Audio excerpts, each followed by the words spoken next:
माझे नाव श्लेषा निवास भास्कर. आज बौद्ध पौर्णिमा, त्यानिमित्त सर्वांना बौद्ध पौर्णिमेच्या हार्दिक शुभेच्छा. धम्मदीप हा मानवतेचा, धम्मदीप हा मानवतेचा, जगताची प्रेरणा, महाकारुणी तथागताला त्रिवारही वंदना. वंदना वंदना वंदना, वंदना वंदना वंदना.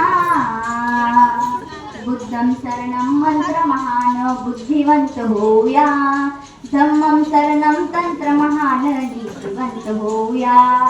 बुद्धं शरणं मंत्रमहान, बुद्धिवंत होऊया.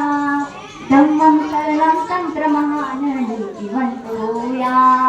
संगम शरण बलवंत, संगम शरण बलवंत, प्रबल करी तन मना. महाकारुणी तथागताला त्रिवारही वंदना. वंदना वंदना वंदना,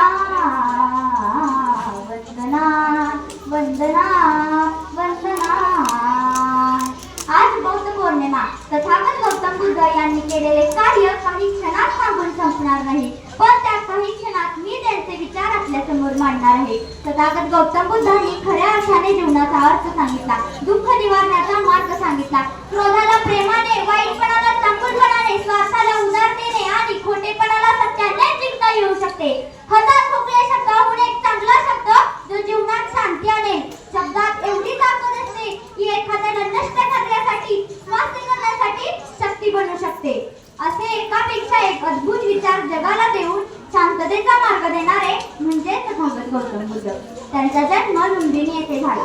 त्यांच्या पित्याचे नाव शुद्धोधन तर माता मायादेवी. त्यांच्या जन्मानंतर त्यांच्या माता मरण पावल्या. त्यांचे पालन पोषण त्यांची मावशी प्रजापती गौतमी यांनी केले आणि पुढे ते त्यांच्याच नावावर उपास आले. गौतम बुद्ध असा राजा की ज्याने युद्ध नको शांती हवी असा महान विचार मांडला. अनेक राजे होऊन गेले, त्यांनी फक्त युद्ध, साम्राज्य विस्तार, खनिजे आणि अनेक प्रदेश आपल्या अधिक्याखाली आणले. पण त्याची दुसरी बाजू तथागत गौतम बुद्धांनी जगाला दाखवून दिली.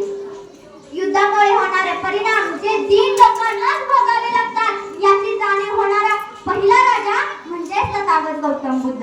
लोकांचे जीवन हे मोह, लोभ, मत्सर, माया यांनीच व्यापले आहे. पण हा जीवनाचा खरेपणा नव्हता. माणूस खऱ्या जीवनापासून खूप दूरवर लोटला गेला होता. सत्य त्याच्या जवळच असते, पण त्याचा शोध आपण बाहेर घेत असतो. म्हणून संत कबीर म्हणतात, कस्तुरी कुंडली बसे मृग ढूंढे पण नाही, ऐसे घटी घटी नाम हे दुनिया देखे नाही. म्हणजे मृगाच्या नभीमध्ये कस्तुरी असते, पण तो कस्तुरी शोधायला बनात भटकतो. त्याचप्रमाणे प्रभू प्रत्येकाच्या हृदयात असतो, पण अज्ञानामुळे आम्ही त्याला प्राप्त करू शकत नाही. म्हणून तथागत गौतम बुद्ध देखील सांगून गेले की समाधान, शांती, मुक्तीसाठी बंधू साधू देवाला बळी देऊ नका. कर्म चांगले करा, मार्ग चांगला मिळेल. तथागत गौतम बुद्धांची करा वंदना. समाधान, समाधान आणि समाधानच मिळेल. A lot of problems in the world disappear if we told to each other instead about each other. म्हणजे जगात अनेक समस्या असतात, पण त्या एकमेकांशी बोलून त्यांचे निराकरण होऊ शकते. पण त्यासाठी एकमेकांशी बोलणे महत्त्वाचे असते आणि हे जेव्हा आपण स्वीकारतो तेव्हाच ते शक्य होते. तेव्हाच ते शक्य होते. गोष्ट कितीही कठोर असू दे, ती स्वीकारली तरच मार्ग निघतो. शेवटी एवढंच म्हणे, अज्ञानाच्या अंधारात ज्ञानाचा दीप लावला. राजपुत्र सोडून ज्याने जगाला सुखाचा मार्ग दाखवला.